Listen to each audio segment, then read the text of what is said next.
PM Modi ने मैसूरू में international big cats alliance IBCA का किया शुभारंभ। बाघ संरक्षण के लिए अमृतकाल का विजन, टाइगर रिजर्व के प्रबंधन प्रभावी मूल्यांकन के 5वें चक्र की सारांश रिपोर्ट का भी किया विमोचन। टाइगर्स सेंसस रिपोर्ट भी की जारी। देश में बाघों की संख्या बढ़कर 3167 पहुंची। पीएम ने प्रोजेक्ट टाइगर के 50 साल पूरे होने पर एक स्मारक सिक्का भी किया जारी। कहा, भारत ने न सिर्फ टाइगर को बचाया है बल्कि उसे फलने फूलने का एक बेहतरीन इकोसिस्टम भी दिया है। प्रधानमंत्री नरेंद्र मोदी ने कर्नाटक में बांदीपुर टाइगर रिजर्व और तमिलनाडु स्थित मुदुमलाई टाइगर रिजर्व में थेपाकड्डू हाथी शिविर का किया दौरा। ऑस्कर विजेता short documentary the elephant whispers की प्रेरणा बने महावत जोड़े बोमन और बेली से भी की मुलाकात। भाजपा की केंद्रीय चुनाव समिति की आज राजधानी नई दिल्ली में बैठक। कर्नाटक विधानसभा चुनाव के लिए उम्मीदवारों के नाम पर लगेगी मोहर।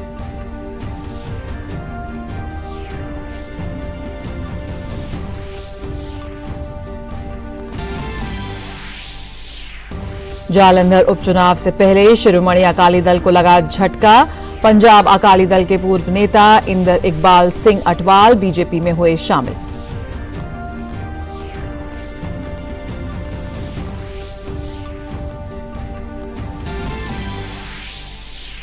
यूक्रेन की प्रथम विदेश उपमंत्री एमीन झापारोवा आज से भारत की 4 दिवसीय यात्रा पर नई दिल्ली पहुंचेंगी।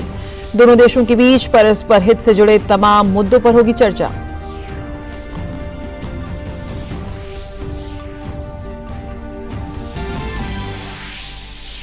और बैडमिंटन में भारत के प्रियांशु राजावत और डेनमार्क के मैग्रस जोहा नेसेन के बीच आज होगी खिताबी भिड़ंत। फ्रांस में ऑर्लियंस मास्टर्स बैडमिंटन टूर्नामेंट के पुरुष सिंगल्स के सेमीफाइनल में आयरलैंड के नाहात एनगुवेन को दी मात।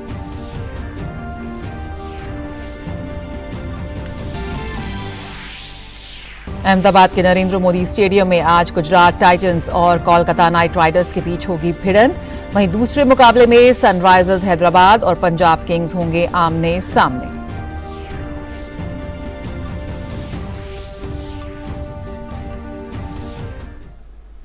नमस्कार, समाचारों में आप सभी का बहुत स्वागत है। मैं हूं जया सिन्हा। प्रधानमंत्री नरेंद्र मोदी ने आज मैसूरू में इंटरनेशनल बिग कैट्स अलायंस का शुभारंभ किया। इंटरनेशनल बिग कैट्स अलायंस इन प्रजातियों को शरण देने वाले आसपास के देशों की सदस्यता के साथ दुनिया की 7 प्रमुख बड़ी बिल्लियों अर्थात बाघ, शेर, तेंदुआ, हिम तेंदुआ, प्यूमा, जैगुआर और चीता के संरक्षण और रक्षण पर ध्यान केंद्रित करेगा। गौरतलब है कि पीएम मोदी ने जुलाई 2019 में वैश्विक नेताओं के अलायंस का आह्वान किया था ताकि एशिया में अवैध शिकार और अवैध वन्यजीव व्यापार पर सख्ती से अंकुश लगाया जा सके। प्रधानमंत्री के संदेश को आगे बढ़ाते हुए अलायंस की शुरुआत की गई है। अपने संबोधन में पीएम ने कहा कि ये पहल बहुत लाभकारी होगी। प्रधानमंत्री नरेंद्र मोदी ने आज मैसूरू में प्रोजेक्ट टाइगर के 50 वर्ष पूरे होने के स्मरणोत्सव कार्यक्रम का शुभारंभ किया। कार्यक्रम के दौरान पीएम मोदी ने बाघ संरक्षण के लिए अमृतकाल का विजन, टाइगर रिजर्व के प्रबंधन प्रभावी मूल्यांकन के 5वें चक्र की सारांश रिपोर्ट का भी विमोचन किया। प्रधानमंत्री ने प्रोजेक्ट टाइगर के 50 साल पूरे होने पर एक स्मारक सिक्का भी जारी किया।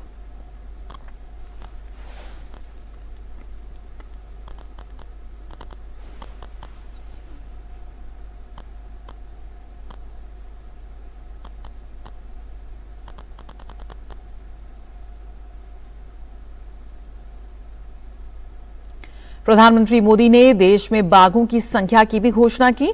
पीएम द्वारा जारी आंकड़ों के अनुसार देश में बाघों की संख्या अब 3167 हो गई है। अपने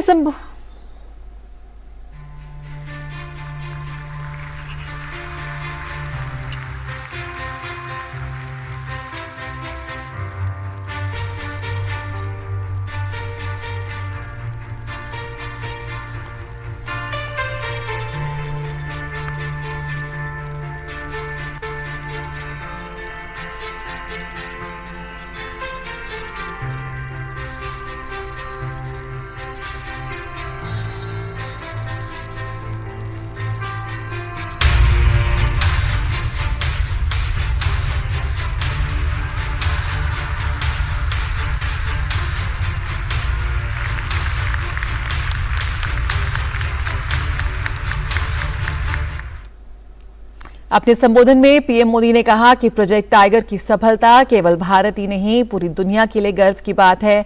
पीएम ने कहा कि भारत ने न केवल बाघों का संरक्षण किया है बल्कि उन्हें फलने फूलने के लिए एक पारिस्थितिकी तंत्र भी दिया है। यह हम लोगों के लिए और भी सुखद है कि जिस समय हमने अपनी आजादी के 75 वर्ष पूरे किए हैं, उसी समय दुनिया की करीब करीब 75% टाइगर पॉपुलेशन भारत में ही है। ये भी संयोग है कि भारत में टाइगर रिजर्व भी 75,000 वर्ग किलोमीटर का और बीते 10-12 वर्षों में टाइगर पॉपुलेशन भी 75% बढ़ी है। पीएम मोदी ने कहा कि ऐसे में जबकि अनेक टाइगर रिजर्व देशों में आबादी स्थिर है या घट रही है, तब भारत में उनकी संख्या तेजी से बढ़ रही है। पीएम ने कहा कि इसकी वजह भारत की परंपरा और संस्कृति है। हमारे यहां अनेक जनजातियों में टाइगर को अपना बंधु माना जाता है, भाई माना जाता है, और टाइगर मां दुर्गा और भगवान अयप्पा का वाहन तो है ही। Friends, India is a country where protecting nature is a part of culture. This is why it has many unique achievements in wildlife conservation. इससे पहले प्रधानमंत्री नरेंद्र मोदी ने आज सुबह बांदीपुर टाइगर रिजर्व का दौरा किया। पीएम मोदी ने संरक्षण गतिविधियों में शामिल फ्रंटलाइन फील्ड स्टाफ और स्वयं सहायता समूहों के साथ बातचीत भी की। पीएम मोदी ने अवैध शिकार रोधी केंद्र का भी निरीक्षण किया। पीएम मोदी ने वन्य जीवन को बेहद करीब से देखा।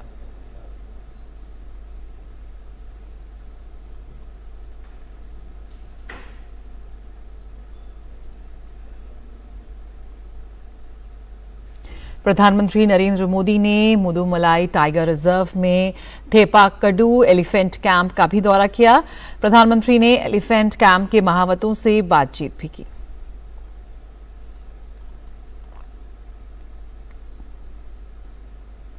इस अवसर पर पीएम मोदी ने ऑस्कर विजेता short documentary the elephant whisperers की प्रेरणा बने जोड़े बोमन और बेली से भी मुलाकात की।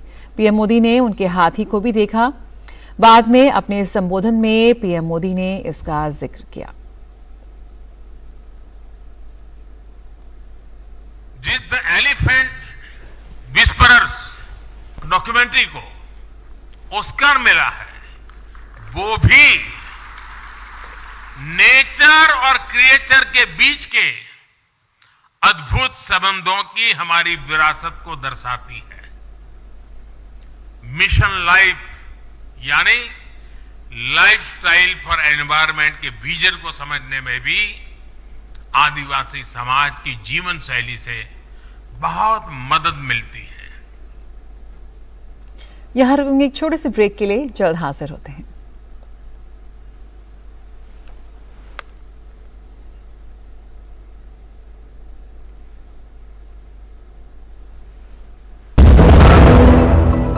तुम जादूगर तो नहीं, पर मेरी रसोई से धुआं गायब किया है।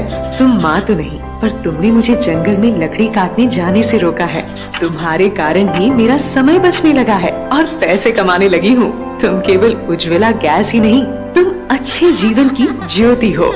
ये योजना देश की गरीब महिलाओं को न सिर्फ धुएं से मुक्ति दिला रही है, बल्कि उनके सशक्तिकरण का भी बड़ा माध्यम बनी है। स्वच्छ ईंधन से सेहत के साथ आओ बनाएं आत्मनिर्भर भारत। भाजपा केंद्रीय चुनाव समिति की आज बैठक होगी। बैठक में कर्नाटक विधानसभा चुनाव को लेकर उम्मीदवारों की सूची पर अंतिम मुहर लगेगी। बैठक के बाद ही भाजपा अपने उम्मीदवारों की पहली लिस्ट जारी कर सकती है। इससे पहले भाजपा राष्ट्रीय अध्यक्ष जेपी नड्डा के आवास पर हुई मैराथन बैठक में उम्मीदवारों की लिस्ट पर विस्तार से मंथन किया गया था। जेपी नड्डा और अमित शाह ने भाजपा के राष्ट्रीय संगठन महासचिव बीएल संतोष, कर्नाटक चुनाव प्रभारी एवं केंद्रीय मंत्री धर्मेंद्र प्रधान, कर्नाटक प्रभारी एवं राष्ट्रीय महासचिव अरुण सिंह, राज्य के मुख्यमंत्री बसवराज बोम्मई, पूर्व मुख्यमंत्री बीएस येदियुरप्पा, केंद्रीय मंत्री प्रहलाद जोशी, कर्नाटक प्रदेश अध्यक्ष नलिन कुमार कटील और कर्नाटक भाजपा कोर ग्रुप के अन्य नेताओं के साथ मैराथन बैठक कर एक एक सीट पर विस्तार से चर्चा की। कर्नाटक में विधानसभा की सभी 224 सीटों पर 10 मई को चुनाव होना है। पंजाब में शिरोमणि अकाली दल को बड़ा झटका लगा है। शिरोमणि अकाली दल के वरिष्ठ नेता और पंजाब के पूर्व स्पीकर चरणजीत सिंह अटवाल के बेटे इंदर इकबाल सिंह अटवाल रविवार को भारतीय जनता पार्टी में शामिल हो गए। शहद के इकलौते बड़े कद के दलित नेता चरणजीत सिंह अटवाल लोकसभा के डिप्टी स्पीकर भी रह चुके हैं। पूर्व विधायक इंदर इकबाल सिंह अटवाल ने नई दिल्ली में भारतीय जनता पार्टी की सदस्यता ग्रहण की। भाजपा मुख्यालय में केंद्रीय मंत्री हरदीप सिंह पुरी ने अटवाल को भाजपा की सदस्यता दिलाई। इंदर इकबाल लुधियाना के रायकोट से अकाली दल के विधायक रह चुके हैं।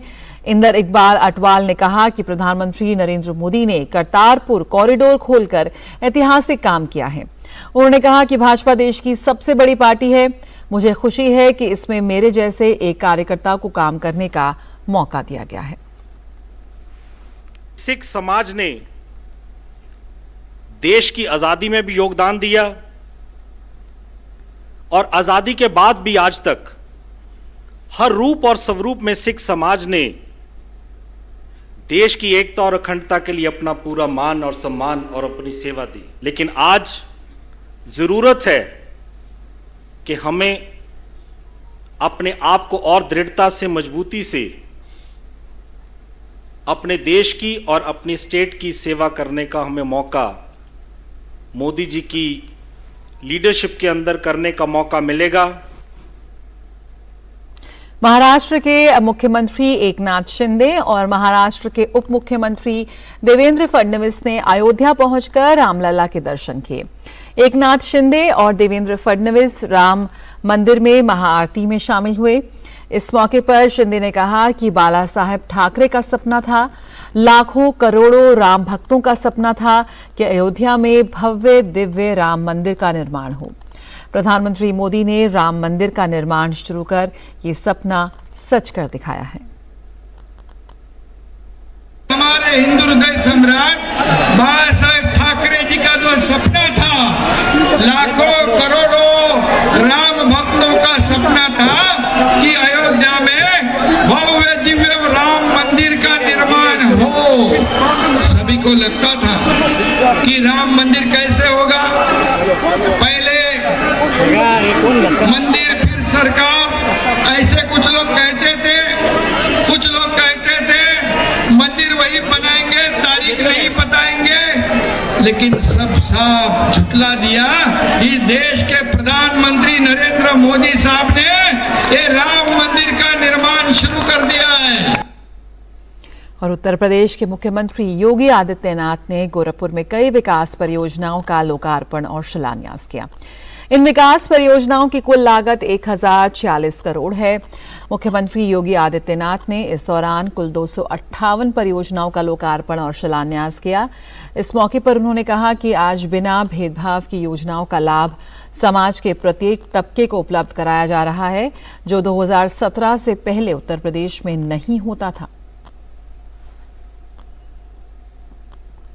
नए भारत को दुनिया की सबसे बड़ी ताकत के रूप में उभरते हुए हम सब देख रहे हैं। यहां एक और समृद्धि है,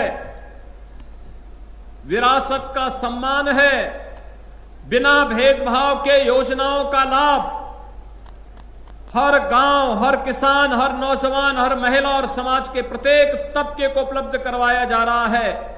देश के अंदर होने वाले इस व्यापक परिवर्तन का लाभ भले इस सत्र के पहले प्रदेश के अंदर शासन करने वाली सरकारों ने न लिया हो, लेकिन 2017 के बाद प्रत्येक क्षेत्र में हुए विकास के इन कार्यों का लाभ आज उत्तर प्रदेश वासियों को प्राप्त हो रहा है। राजस्थान कांग्रेस में सत्ता की लड़ाई अब सड़क तक पहुंच गई है। मुख्यमंत्री अशोक गहलोत और सचिन पायलट अब आमने सामने टकरा रहे हैं। सचिन पायलट ने राज्य सरकार पर भ्रष्टाचार का स्पष्ट आरोप लगाया है।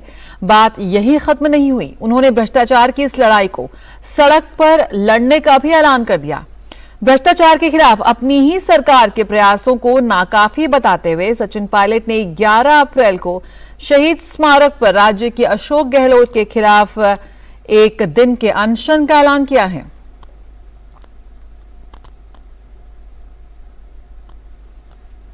भ्रष्टाचार करप्शन के ऊपर जो हमारी एक नो टॉलरेंस पॉलिसी है करप्शन को लेकर, उसको और पुख्ता करने के लिए हम चाहते थे एक विस्तारित, पारदर्शी और प्रभावी कार्रवाई करी जानी चाहिए।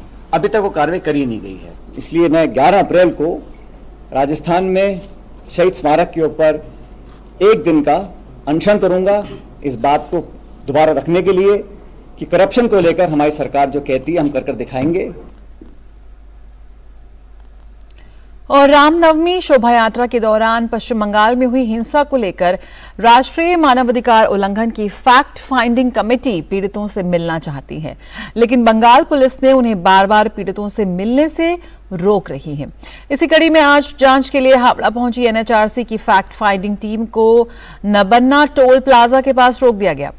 6 सदस्यीय टीम के सदस्य पटना उच्च न्यायालय के पूर्व मुख्य न्यायाधीश नरसिम्हा रेड्डी ने बताया कि पुलिस कह रही है कि सीआरपीसी की धारा 144 लगाई गई है और यहां कुछ भी नहीं है। वे डरे हुए हैं क्योंकि उनका पर्दाफाश हो जाएगा। इसको लेकर कमेटी ने ममता बनर्जी पर सवाल उठाते हुए कहा है कि आखिर सरकार क्या छुपाना चाहती है। पीड़ितों से अकेले मिलने जाने को भी धारा 144 के दायरे में लाया जा रहा है। दरअसल रामनवमी शोभा यात्रा के दौरान हुगली जिले के रिसड़ा में सांप्रदायिक हिंसा भड़क उठी थी और इस हिंसा में कई लोग घायल हुए थे।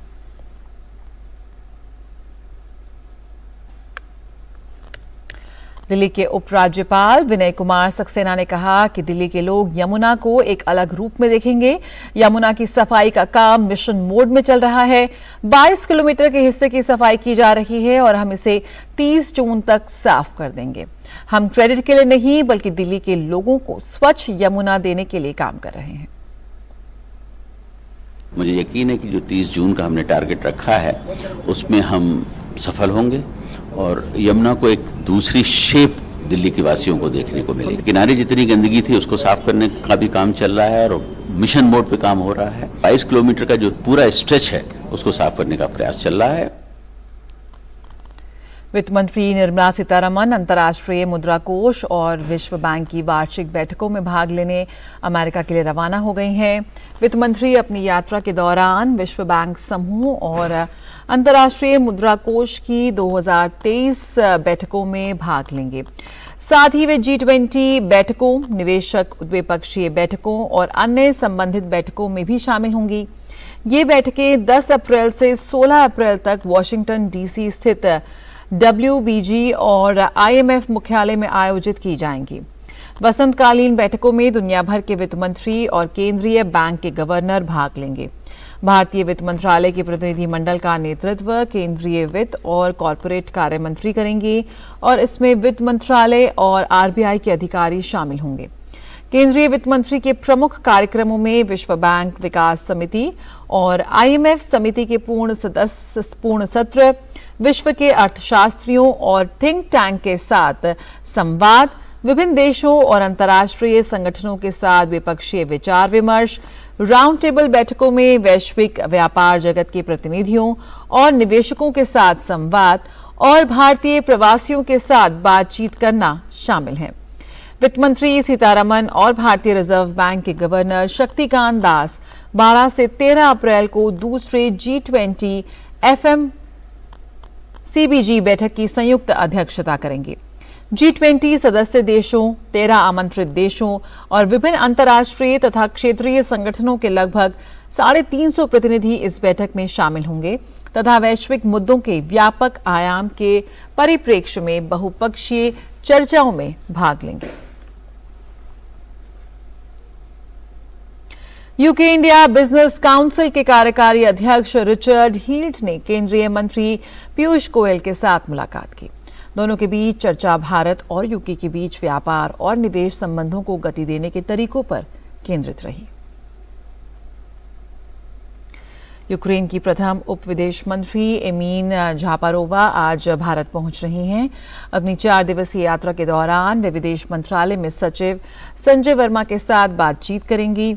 दोनों के बीच आपसी हित के संबंधों पर चर्चा होने की संभावना है। यूक्रेन की वर्तमान परिस्थितियों और आपसी हितों के वैश्विक मुद्दों पर विचारों का आदान प्रदान होगा। झापारोवा विदेश राज्य मंत्री मीनाक्षी लेखी से भी मुलाकात करेंगे। उनका राष्ट्रीय सुरक्षा के उप सलाहकार विक्रम मिस्री से भी मिलने का कार्यक्रम है। भारत की G20 की अध्यक्षता के अंतर्गत केरल के कोट्टायम जिले के कुमारकोम में चल रही दूसरी G20 विकास कार्य समूह की बैठक का आज आखिरी दिन है।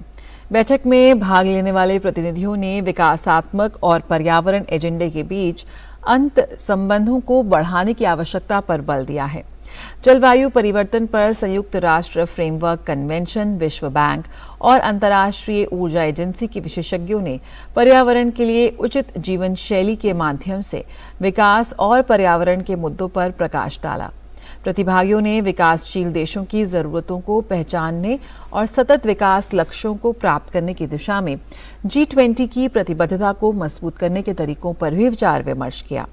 उन्होंने G20 के भीतर और बाहर समन्वय बढ़ाने की आवश्यकता पर चर्चा की, जिसमें विशेष रूप से संयुक्त राष्ट्र और अंतर्राष्ट्रीय संगठनों के साथ दुनिया के सामने विकासात्मक चुनौतियों का समाधान शामिल है। वहीं प्रतिनिधि केरल की संस्कृति से भी रूबरू हुए। सूरत में G20 के तहत महिलाओं के लिए साड़ी वॉकथॉन का आयोजन किया गया।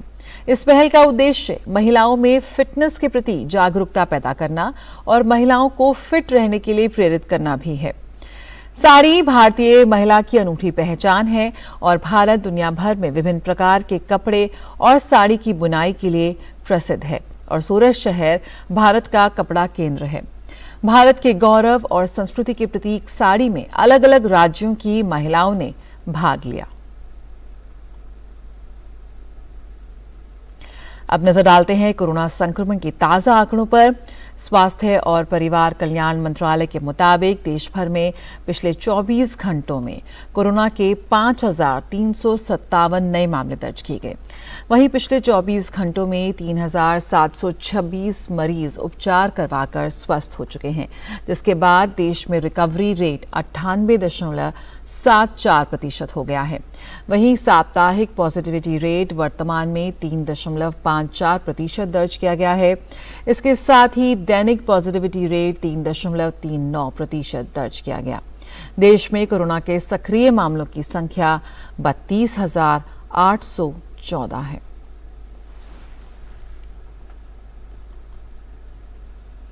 देश में टीकाकरण का आंकड़ा भी तेजी से बढ़ रहा है। कोविड महामारी के खिलाफ सबसे प्रभावी हथियार के रूप में शुरू किए गए टीकाकरण अभियान के तहत देश में अब तक 220.66 करोड़ से अधिक टीकों की खुराक दी जा चुकी है। पिछले 24 घंटों में 659 से अधिक कोविड टीके लगाए गए। इजरायल का कहना है कि उसने सीरिया पर जवाबी कार्रवाई करते हुए हमला किया है।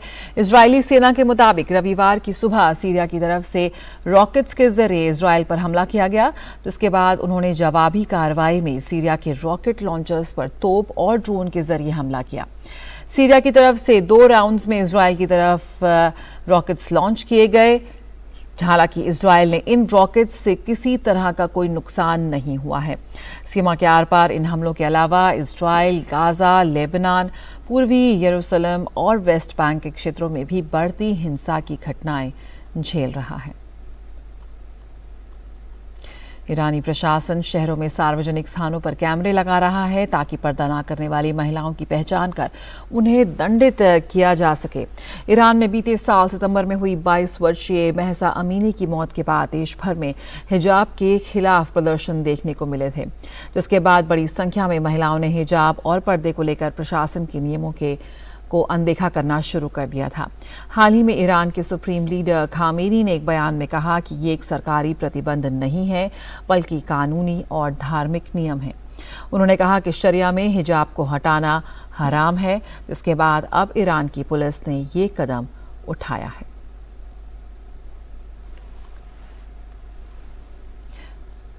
खबरों का सिलसिला जारी रहेगा, लेकिन फिलहाल इस बुलेटिन में इतना ही। मुझे दीजिए इजाजत। नमस्कार।